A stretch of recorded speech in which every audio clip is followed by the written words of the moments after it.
So when you're drafting your 2022 fantasy football leagues, obviously, first and foremost, the thing that you're trying not to do is pick the wrong player at the top of the draft board in the early rounds, setting yourself back in the later rounds where you've really got to make up some significant ground. So today we're going to be talking through 5 players that, should they fall into your lap at the wide receiver position, these are mostly rounds 1 and 2 players, you need to be drafting these guys. These are players that I think could potentially finish as the number 1 overall wide receiver this season and provide elite levels of upside. And obviously, these players have some legitimate and significant floor values as well if I think that they have that upside to get to that number 1 overall spot at the end of the year, because obviously, if you're super risky, there's probably not a good chance that you finish at that spot. So if you guys are new around here, I invite you to drop down, click that subscribe button, leave today's episode with a like. It helps us out a ton here. Takes 2 seconds. It helps other people find our content. Again, click that subscribe button and turn the bell on so you're never late for a fantasy football video. I'm posting content across one of my platforms literally every single day. I try to get out 5 main long podcast style videos every single week here on YouTube, but we've got Instagram, TikTok, which I'm trying to really expand right now, put out more content on there and make that more resourceful, for you guys. So go check all that stuff out. The links can be found in the description of today's video. But today we'll be diving into 5 players who I consider my best wide receivers for 2022 fantasy football. That doesn't necessarily mean that in my rankings these go 1, 2, 3, 4, 5, because again, these are the players I think give you that significant and utmost elite ability in the upside category. Again, there is some significant floor value incorporated here as well. However, these are the guys I want to be drafting at their current draft prices. We'll be covering all that stuff, diving into some good detail today, and let's get started. As we dive in, if you guys are looking for a draft guide this summer to help you out in your 2022 fantasy football leagues, good news, I've got you covered on sizzlefantasy.com. The link will be in the description of today's video. Also, I'll leave it up in the cards today. You can get yourself hooked up with my top 300 player profiles. Those will be going in live throughout the summer here. I've got over 120 of them created and live for you guys to look at right now. But again, those are a work in progress, so I'm constantly pumping out more of those every day here. They will absolutely be done by the end of the July month here. I've been doing some math, and if I do 20 profiles a day for the next 9 days here, all 300 of those profiles could be done, or if I do, 10 per day, I could have those done by about July 22nd. I'm recording this video on the 4th of July. We've also got our sleepers, our busts, our must-own players in rounds 1 through 20 on there, our rankings for redraft, dynasty, just our rookies specifically have their own rankings page. There's a ton of stuff for you guys to access, and if you go on there and you get hooked up with that, it'll be just $5 a month. You can get that carried through the entire season, where I'll be doing in-depth lineup advice, setting your guys' lineups, and creating obviously those teams for you in a week in, week out basis in those traditional season-long leagues. Or if that stuff all sounds fantastic to you and you want to hook yourself up through the Super Bowl, head over to Underdog Fantasy and sign up using promo code SFS. When you deposit $10 or more, they're going to give you a 100% match bonus. You put in $10, you're going to get 20 to play with. You put in $100, you're going to get 200 to play with. And the draft guide's absolutely free again through the Super Bowl. So I'll be setting your lineup for you every single week this season. You'll get all the draft guide content, a weekly article. There's a ton of stuff going in there. It's an unholy amount of content. I should actually look. I'm going to make a cut right here. I'm going to look at how many pages I have live and published in the site, but go check that stuff out on sizzlefantasy.com, and then we'll jump into Ceedee Lamb. All right, so I just checked. I've got a whopping 505 pages published on the site for you guys to access and take advantage of, and I've got 391 more in my drafts, so unreleased content. There is a filthy amount of stuff on there. So go check that stuff out. Again, $4.99 a month for everything on the site. Unlocks the entire thing, or just $10 on Underdog Fantasy. Again, promo code SFS. All that beautiful stuff can be found in the description of today's video. But now we're for what you came here for. Our 5 players that I am absolutely pumped about. I'm stoked about. I'm drafting the hell out of these players, and I've got a lot of shares of each of these dudes on my fantasy teams for this season. So, Ceedee Lamb.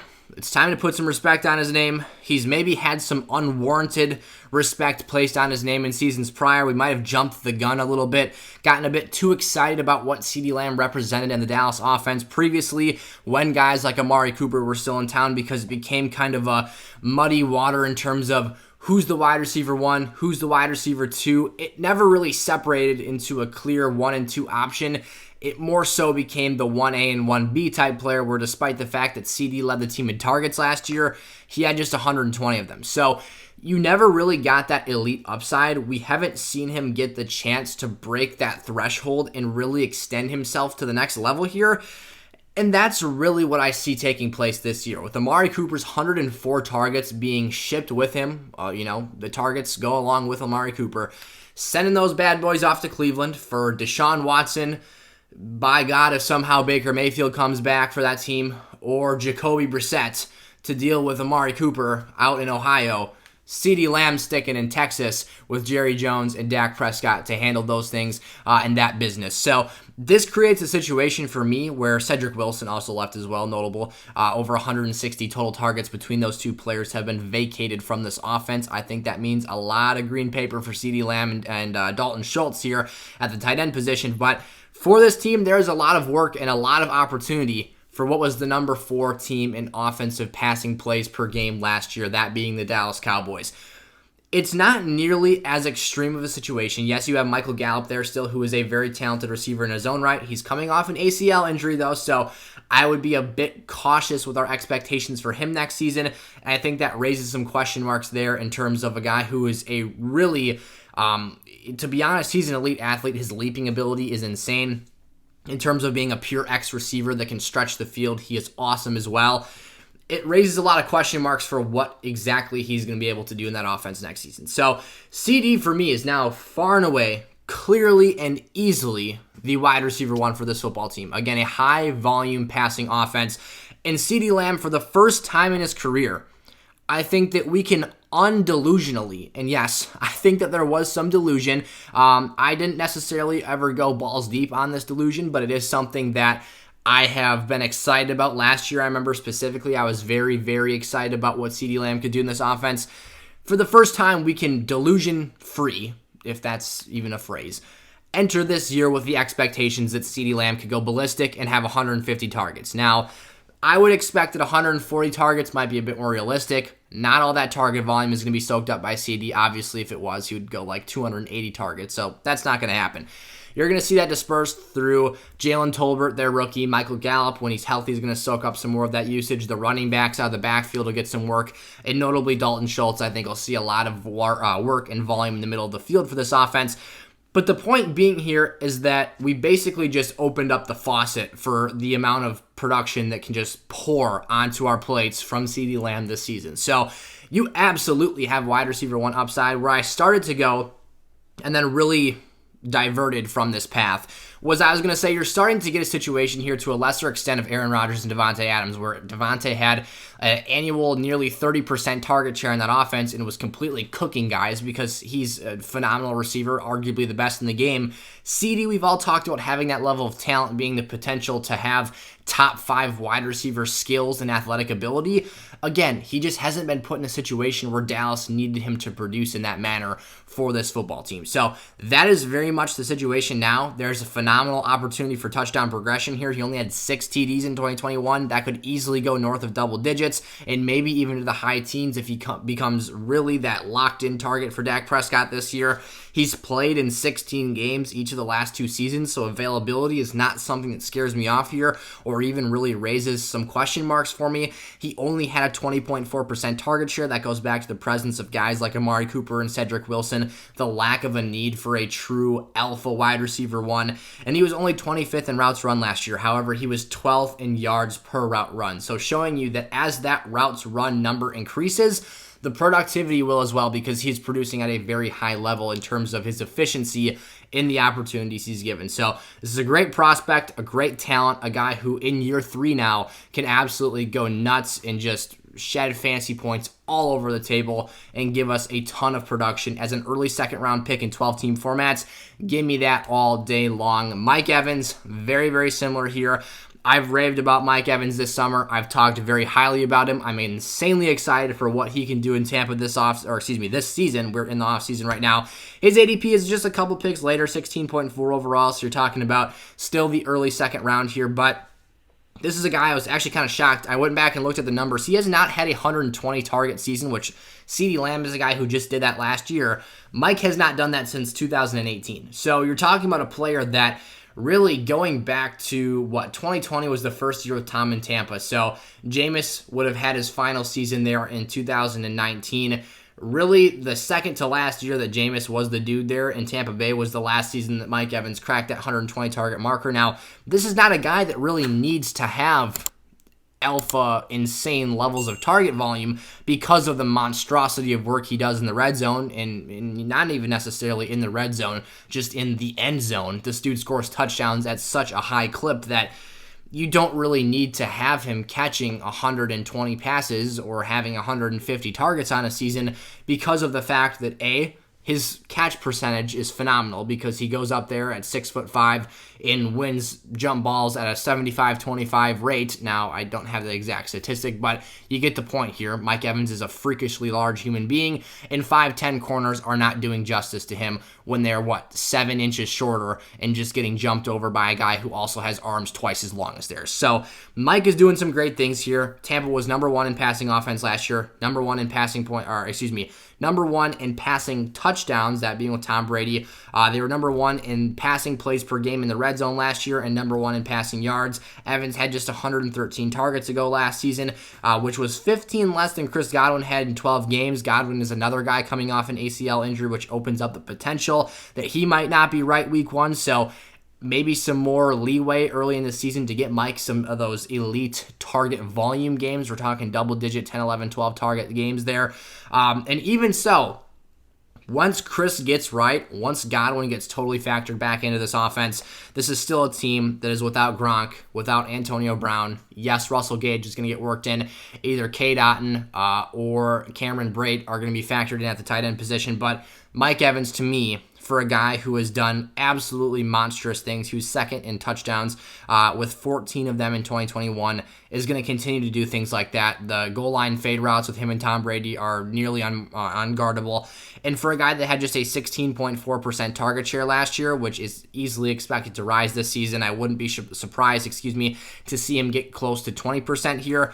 You have to understand that, yes, that's not the same as a 25% marker for some of these other receivers that are doing elite things. But when you're number 1 in passing attempts per game, when you're number 1 in total passing yardage, and all of those things that Tampa did to lead the pack last year, there is more dilution because there is more opportunities on the table. So Mike is doing good stuff. The numbers aren't exactly as exciting as you'd like them to be, but he's 3rd in routes run last year, 11th in red zone targets. There's a lot of stuff to like, and I think that, if he scores a bunch of TDs, if he sees a volume increase this season and continues to produce at the same efficiency level that he has in years prior, he's going to do completely monstrous things in this offense. Now we get into some names that aren't nearly as exciting because those were second-round players. Jamar Chase bumps us back into the first round, the 5.3 overall pick on Underdog basketball formats. Remember, code SFS gets you the draft guides free and double your money when you deposit on Underdog. Jamar here, though, is a guy who I think there's a healthy camp of people that have no expectation that Jamar Chase can be a number 1 receiver in fantasy football this season. I think that for guys who, I agree that volume is king, but at the end of the day, there are exceptions. There are guys who are able to be efficient at a level that other players are just not capable of doing. And Jamar Chase, for me, is one of those guys that is not going to see a 150 target season. I think that 140 targets is probably as good as it gets for him because he's playing alongside a guy like a T. Higgins. But with this talent, with the chemistry him and Joe Burrow have, it might arguably be the best quarterback and wide receiver stack in the National Football League. And that's not for fantasy purposes. You can make your arguments. I actually put out an article on SFS Weekly. The description has the link to join that service. It's totally free. All I need is your email address. I'll send you one free fantasy football article per week that goes up on sizzlefantasy.com, but you have to be a gold member to access that. So if you're not or looking to become one, want to see some of the content you'll get access to, go sign up for SFS Weekly. Again, the link will be in the description of today's episode. I just dropped my top 10 quarterbacks and wide receivers article a couple weeks back. If you sign up for SFS Weekly, you You can backlog everything. Go check that stuff out, and you don't have to worry about ever missing a post because you can just go on the app. It's hosted on Substack, which is just a really friendly, content creator-friendly email service. That's where you can go back and check out all those previous posts. So my tight ends are on there in terms of quarterback and tight end stacks, my 10 secrets to dominate your 2022 leagues, and the art of the trade, basically my trading advice manual, if you will, is what I actually just released a few hours prior to recording today's video for you all. So Ja'Marr Chase, besides the point, what we're talking through here is that him and Joe Burrow are a completely nasty and elite duo. These are two guys that are nearly unguardable. You see the things they did in the Super Bowl, cooking Jalen Ramsey downfield. Vertically, Ja'Marr Chase wins fade routes at maybe a higher clip than I've seen anyone else do at a consistent level. So you've got a hell of a player here. A 23.7% target share, which only ranked 23rd, again, is the main thing that doubters will get hung up on here, but I think that is okay. Again, because of the efficiency you're seeing, because of the valuable opportunities he's getting. As a rookie, he saw 13 touchdowns, and this is not a guy who was super involved in the red zone passing game. These were plays scored over the top on vertical breaking routes. He's just winning after the catch. He's just winning as a player. He's borderline unguardable, and that's again, literally what it comes down to here. He is doing so many things after the catch, downfield and deep targets, where he ranked number 3 this season. He was 5th again in yards after the catch, 4th in total receiving yardage. Ja'Marr Chase is the total package, and again, he has that quarterback that sets him up for the opportunity to find those elite levels of success. So it doesn't really get much more complicated than that. It's just betting on a player in a situation, 2 elite talents coming together and giving you something great. Again, though, this is not Aaron Rodgers and Devontae Adams, where you're going to get 30% of the target share going to Ja'Marr Chase. Maybe that happens if T. Higgins has a horrifying injury and is out for the season, but until that happens, you're going to have to see elite levels of efficiency for this to take place. Justin Jefferson, 4.0 overall off the board for this season. I think he might have a better a better argument than Ja'Marr Chase does to be the number 1 wide receiver finisher, because there's just one stat, literally just one, that needs to be altered for him to do so. He was 4th in total fantasy points per game at the wide receiver spot last year with 19.4 fantasy points per game. I'll tell you how he can easily raise that number a bit higher, but when you see what he did last season, Justin Jefferson checked every single fantasy football box you could possibly create for yourself, except for one. He had 167 targets. That was a 29.9, so what the hell, rounded up to 30% target share of that Vikings offense. 97% of the time the Vikings snapped the ball and threw a pass, Justin Jefferson was participating in the route play, in a diagrammed route. He was number 1 in air yardage, so the distance that the football traveled from the quarterback's hand to the receiver's hands, he was number 1 in that total air distance traveled. He was number 1 in deep targets, so he outdid Ja'Marr Chase in that metric even. He was 2nd in total receiving yardage, yet he only had 7 touchdowns. So something as simple as getting to 10 or 12 total TDs, if the Vikings offense takes little baby steps in the right direction, nothing is stopping Kirk Cousins from continuing to just sling the ball over and over and over again to Justin Jefferson. He's going to see a ton of work. He's going to have elite levels of volume. The only thing that can stop him here is not having the receiving touchdown workload. That's going to come with missed opportunities. Yeah, he was number 1 in drops last year. Number 1 meaning not a good thing, meaning he lost opportunities, left them on the table. At the end of the day, I'm fine with that. Receiver drops are not something that I'm going to totally hang my hat on and, just poo-poo and be, the end of the world about. But they do matter. I promise you Justin Jefferson probably could have gotten a handful of significant downfield plays off of those drops. The Pittsburgh Steelers game, was one of the most brutal he had that season, where he was dropping big passes left and right. So for me, it comes down to maybe having 4 to 5 more touchdowns on the season and keeping everything else the same. It's going to need and require, Cooper Kupp was number 1 last year, Triple Crown winner. We'll talk about him in just a second. But he had 16 receiving touchdowns. Jefferson's 9 behind that metric. That is the difference. Jefferson is maybe one of the top 3 players at his position, and he's probably not number 3 either. So you've got a lot of things to like here and a lot of opportunity. Cooper Kupp at the 2.7 overall pick based off of Underdog ADP is our final player today that I think they can finish as the wide receiver 1.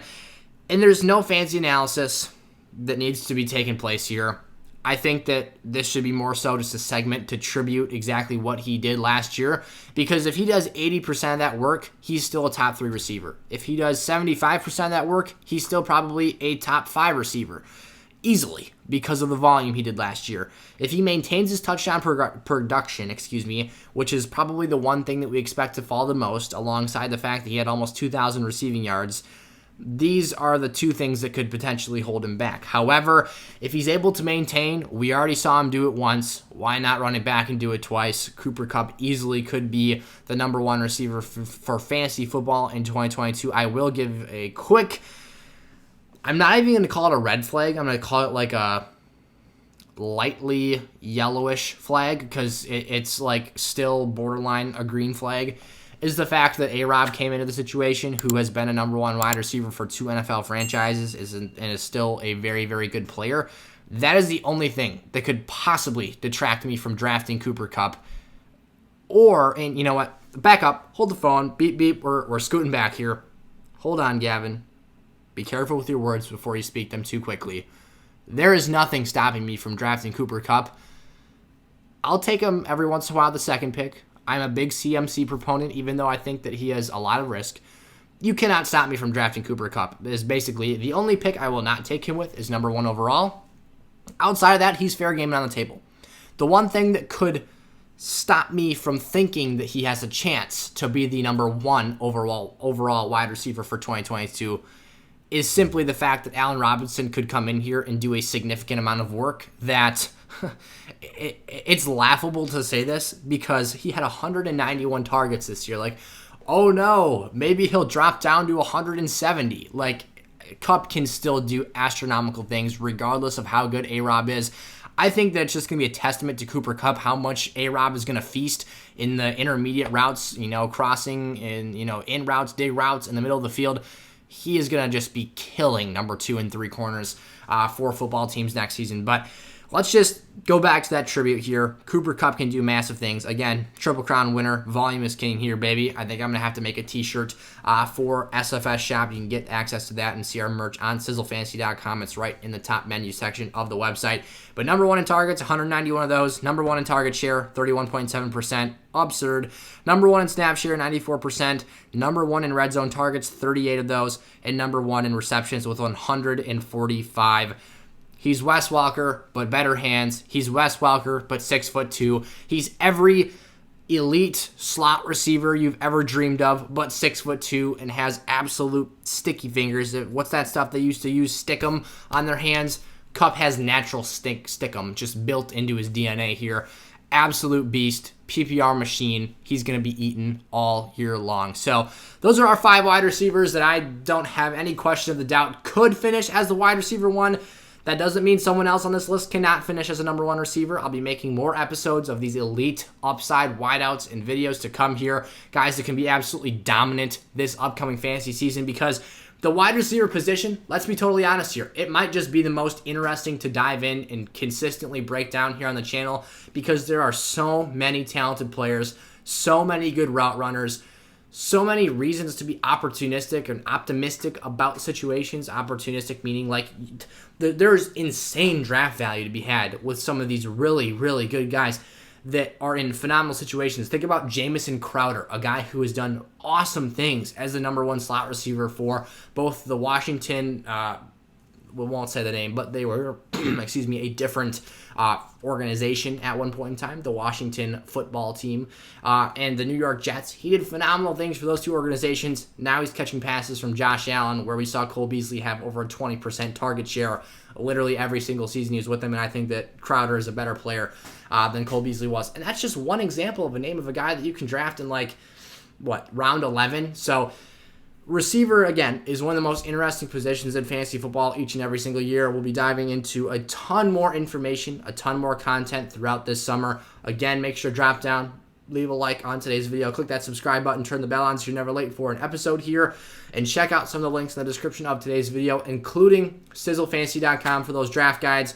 $5 a month, $4.99 to be exact, or you can head over to Underdog and get them through the entire year for just $10. So check that stuff out, you guys. I'll see you next time. Peace out.